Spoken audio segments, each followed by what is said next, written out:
اهلا بيكم في حلقات رمضان المختلفة جدا، وباين قوي انها مختلفة جدا لان انا مش في مكان تقليدي ومناسب جدا لرمضان.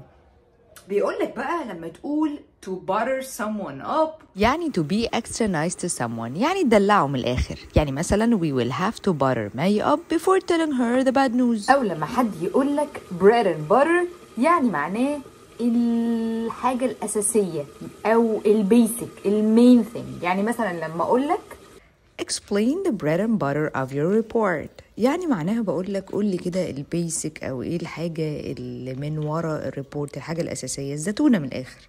مع إن bread يعني عيش وbutter يعني زبدة، لكن الإيديومز في الإنجليش بتديك معنى تاني خالص. وعلى فكرة ده في العربي كمان أنا عاملة لكم حلقة مخصوص على ده. بالمناسبة طاسة بالإنجليزي يعني frying pan، وفراينج يعني قلي، أما جريل يعني شوي.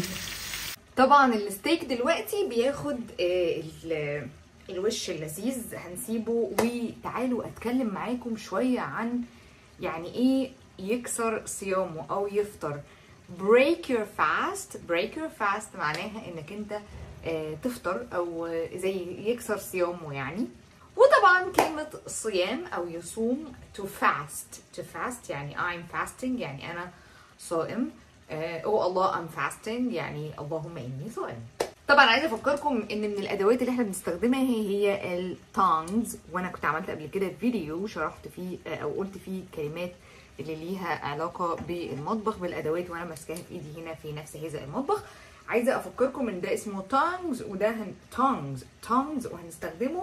وان احنا بقى هنقلب الستيك، هوريكم دلوقتي شكله. انا سايباه شويه ياخد اللون حلو. لما نيجي بقى نقلبه دي اسمها to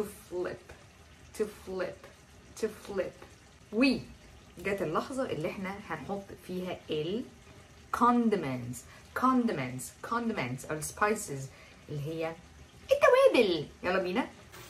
Now we're flipping the steak، يعني احنا بنقلبه.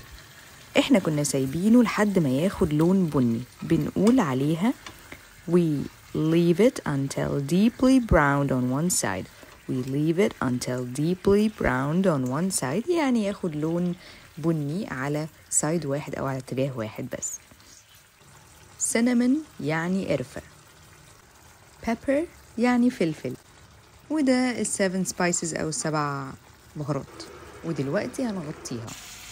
ودلوقتي هنضيف مية سخنة بعد ما اتشوحت. بمناسبة المية بالإنجليش طبعا اسمها water، ودي حاجة كلنا عارفينها. هي اسمها water عادي، ممكن تقول water أو water. فخلينا كده نتكلم شوية عن موضوع الفلاب تي. احنا ليه بنقولها water؟ وهل لازم نقولها كده ولا لا؟ لا، مش لازم نقولها كده خالص. هي دي American accent. لما التي بتكون ما بين 2 vowel letters أو letters بنقولهم كأنها بتساوند like دي شوية like دي. هي مثلا لما أقول كلمة butter زي ما قلنا butter في الأول. ملحوظة مهمة، ما ترموش ده عشان هنعمل بيه الصوص. دقيق بالإنجليزي اسمه flour، أما كريمة الطبخ فاسمها cooking cream، وإن أنا بصبها اسمها to pour. دي اسمها spatula وأنا كده بعمل steering بقلب. لو عايز تسأل حد هو أنت طباخ شاطر أو بتطبخ حلو، بتسأله تقوله are you a good cook؟ عايز تقول هي الوصفة إيه؟ what is the recipe؟ أما لو أنت بتسأل حد بتحب تجرب أكلات جديدة بتقوله do you like trying new foods؟ لو أنت عايز بقى معزوم على الفطار بقى وعايز تقول على الأكل إن هو حلو بس بالإنجليزي بتقول the steak is delicious أو ممكن تقول the steak is very tasty. يعني في الحالتين معناه طعمه حلو قوي. كده بتكون أول طبخة بالإنجليزي خلصت النهاردة. يا رب تكونوا اتبسطتوا استمتعتوا وكمان استفدتوا. هستنى تعليقاتكم مهمة جدا بالنسبة لي، وإيه الحاجات المواضيع اللي حابين نتكلم فيها. لسه فاضل طبخات ما تصورتش.